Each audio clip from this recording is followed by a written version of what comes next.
लो जी, खत्म हुआ इंतजार। सपा मुखिया अखिलेश यादव और आजम खान की मुलाकात का जो मुहूर्त 23 सितंबर से मुंह बाहे खड़ा था, उसकी घड़ी आई तो रामपुर से लेकर लखनऊ तक सबकी निगाहें इन तस्वीरों पर ठहर गईं, क्योंकि अखिलेश आजम इस अंदाज में मिले कि मिलते ही मिट गए हों शिकवे गिले।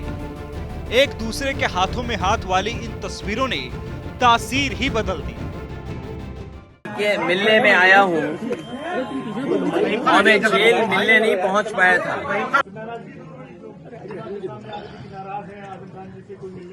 मैंने आपसे कहा कि पुराने लोग, पुराने समाजवादी जो नेताजी के साथ रहे और जो नेताजी के साथ हैं, उनकी बात ही अलग होती है।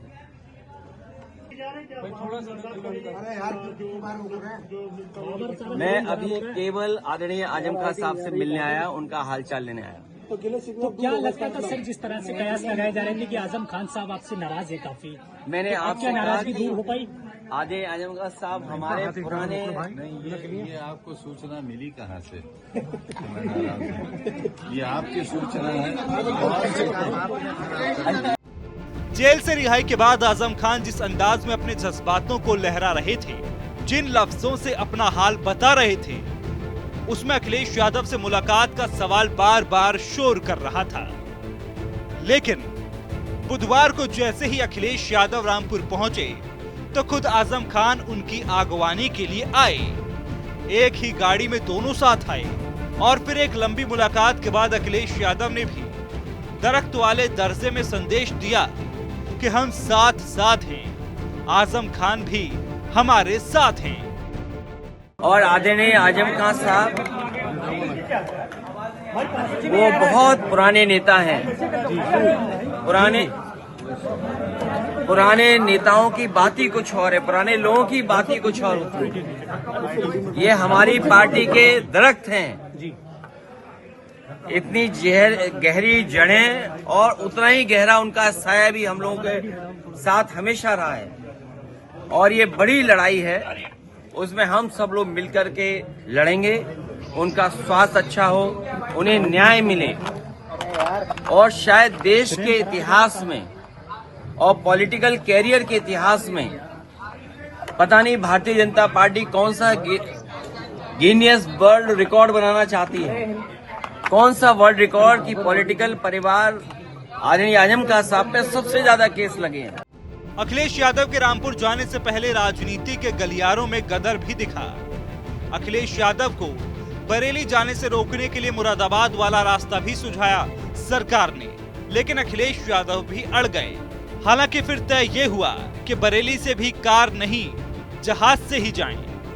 वहीं आजम खान की शर्तों के मुताबिक ही रही ये मुलाकात, क्योंकि आजम खान ने केवल अखिलेश यादव से अकेले में मुलाकात की शर्त रखी थी।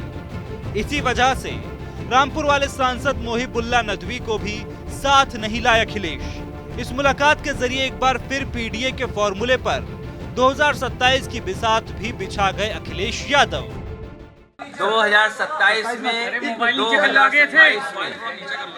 2027 में सरकार बनने जा रही है और पीडीए की आवाज बुलंद होगी।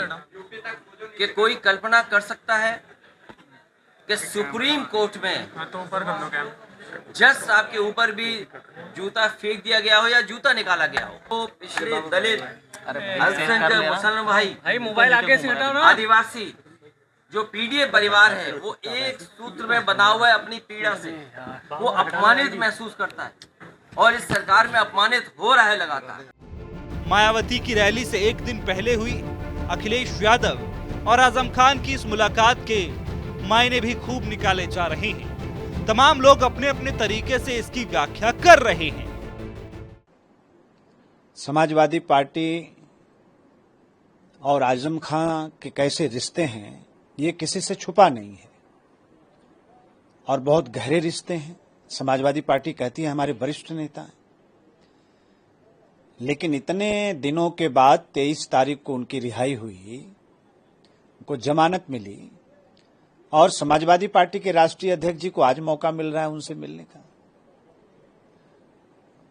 तो ये बात क्या साबित करती है?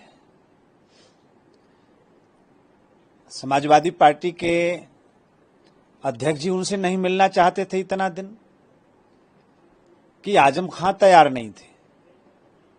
अखिलेश को आजम खान और शिवपाल यादव की नजदीकी से डर लग रहा है कि कहीं ये दोनों मिलकर के कोई नई पार्टी न बना ले। इस नाते जिस आजम खां को जेल मिलने नहीं गए, आज उनके दरवाजे पर नाक रगड़ने पहुंच गए। नेता का कर्तव्य होता है कि जेल में अगर उस पार्टी का कोई बड़ा नेता या छोटा नेता, कोई भी नेता अगर जेल में है, किन्हीं परिस्थितियों में है, तो उसमें मुलाकात करने में क्या होती है।